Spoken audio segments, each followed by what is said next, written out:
Today we're talking with Martin Tobias, a serial entrepreneur and founder of Upgrade Labs. Upgrade Labs is the world's first biohacking health and fitness facility which utilizes 15 different technologies to improve mental and physical performance in less time. In other words, a futuristic version of a traditional workout facility or gym. Would I want to be alive for 200 years if I could live like I was in my 30s? Yes. Would I want to live to 200 years if I am in a wheelchair, in a breather, and have all of these diseases and cancer for the last 100 years of my life? No. So for me, the issue is more around how do you get to live a more vital life and prevent a lot of the decay that comes with old age. Upgrade Labs uses sophisticated equipment and machines until now available only to the wealthy and professional athletes. Let's talk to Martin and find out Como Lo Hizo.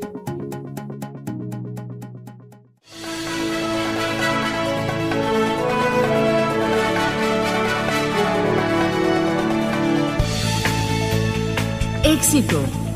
Success. Hábitos.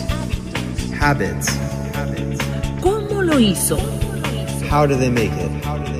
Descubra las costumbres y secretos de los triunfadores. Discover the habits and the secrets of those who have succeeded.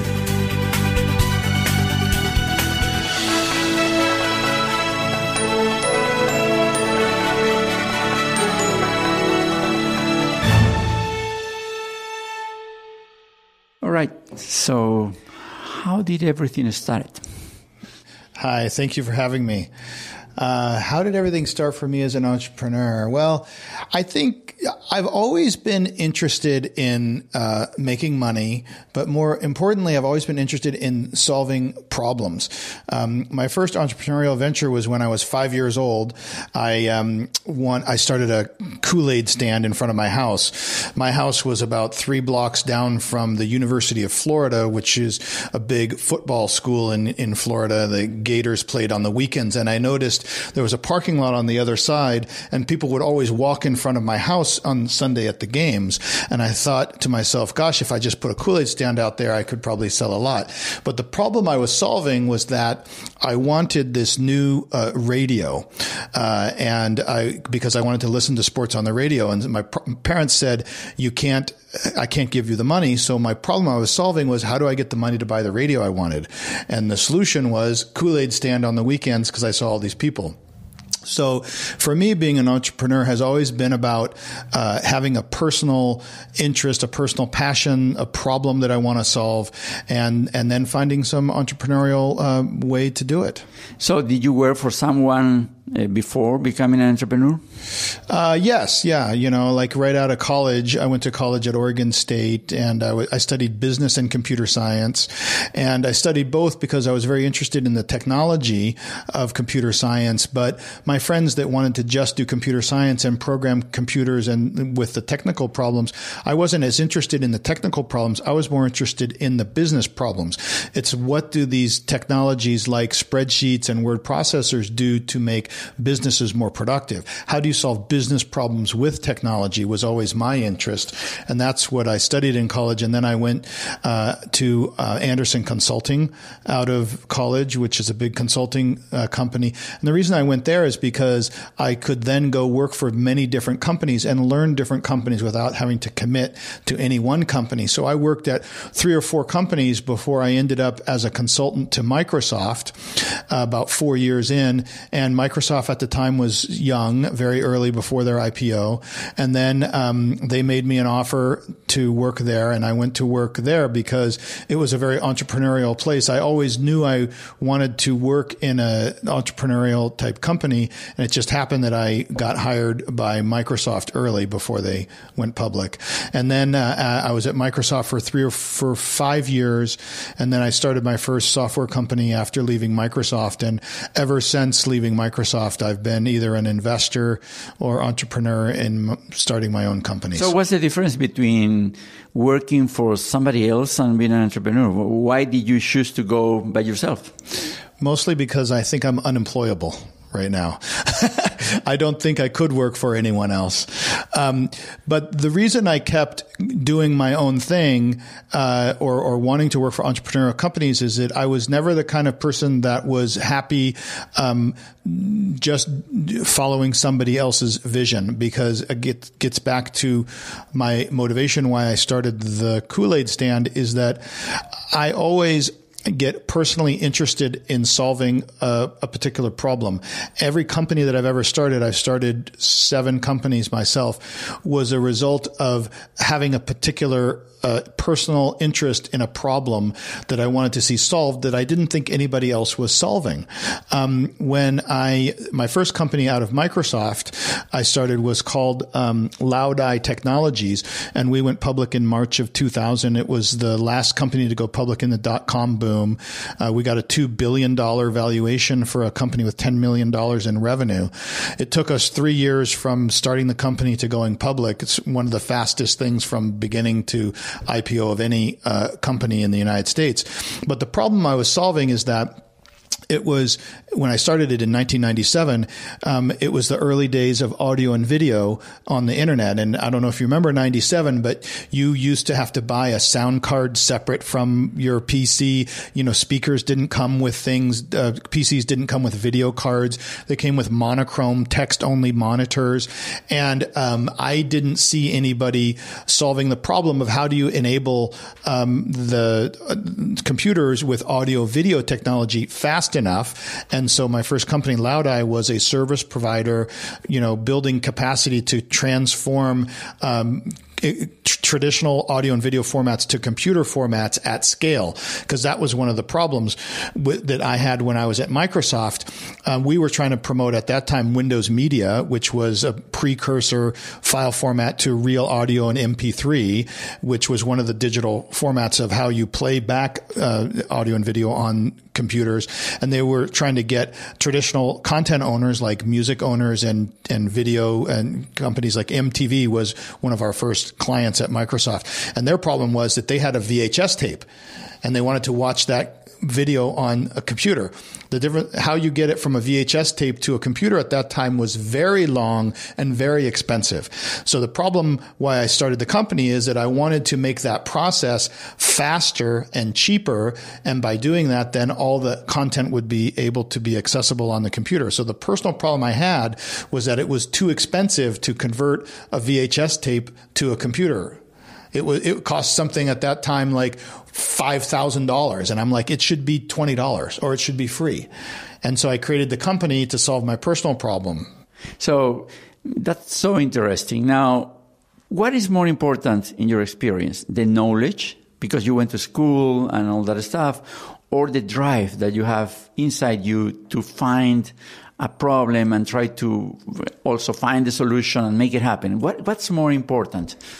Definitely the drive and the motivation. And that's why I say every company I've started has been solving a personal problem for me. And when I'm sitting on the other side of the table, like as an investor, and I've invested in over 200 companies and entrepreneurs myself, what I look for is somebody that has that extra little bit of passion for something, as opposed to somebody that says, oh, I read a story in Newsweek magazine or in Time that this category of business is going to be big, and Gartner research reports says that, you should be starting companies in this particular industry category. I don't care about market size. What I care about is the entrepreneur's personal dedication to solving the problem, because what I've found in my own companies and when I invest in people is that it's always harder than you think. And without that personal dedication at a level that is beyond the financial rewards, you're not going to get through all the problems you're going to have as an entrepreneur. So you are a VC, a venture capitalist. A venture correct? Capitalist also, yes. Okay. So how did you go from being an entrepreneur, having your own business, your operation, into investing in some other people's idea? That's easy. You just make a lot of money. So that was your motivation. That was your motivation. Well, I mean, yes. I mean, so I mean, when I worked at Microsoft, I made a lot of money at Microsoft. And it wasn't my idea. It was Bill Gates's ideas, and I was helping him. But I made enough money at Microsoft to be able to start my own company. And then when I started my own company, I made more money. But just by having extra money, then I started investing. And in part, it was mostly when I started just because of my friends. I had friends that had also other passionate, interesting ideas that, I wasn't going to get around to solving myself with my own companies. And I could only run 1 or 2 companies at a time. I can't run 20 companies. So I find smart people that I think are doing interesting things. I give them money. It's like my current thing. I'm running Upgrade Labs, which is a spin out from Bulletproof. I met Dave Asprey, the founder of Bulletproof, at one of his other companies, this thing called 40 Years of Zen. But anyway, when I met him, we were having dinner, and I said, here is a really smart, passionate guy who's got that additional fire and drive. And my 5th question to him after I realized that he was one of these sort of energetic guys that just had the drive, I said, are you raising money? Like you're the kind of guy that I want to give money to, just because I can feel the energy that you have and the passion you have to solve the problems you have. Even though the problems you're solving are not problems necessarily that I would want to solve, I know that you've got the extra thing. And I said, are you raising money? And he said, oh, surprise. Actually, I am. And I got out my checkbook and I wrote him a 7-figure check without even seeing the business plan, because I said, this guy has it. That's amazing. Now, yeah, that's huge. Now, in your experience, you met probably many people that is doing the pitch to you, correct? Mm-hmm. Presenting ideas. What's the most important for you at that moment? The face, the demeanor, the presentation, the preparation, the slides, what actually brings you to the, decision of, I want to back up this guy? For me, it gets back to the feeling of do I feel, it's not think, it's feel. Do I feel that this guy or woman is going to do whatever it takes to get their vision to reality? And do they have more passion for it than I have, or than anyone else I have seen? It's not market size. It's not, because in fact, today money is a commodity. I mean, while, people complain that access to capital and this and that, there's no time in history where capital is easier to get than today. Interest rates are low. Lots and lots of people are investing. There's incubators everywhere.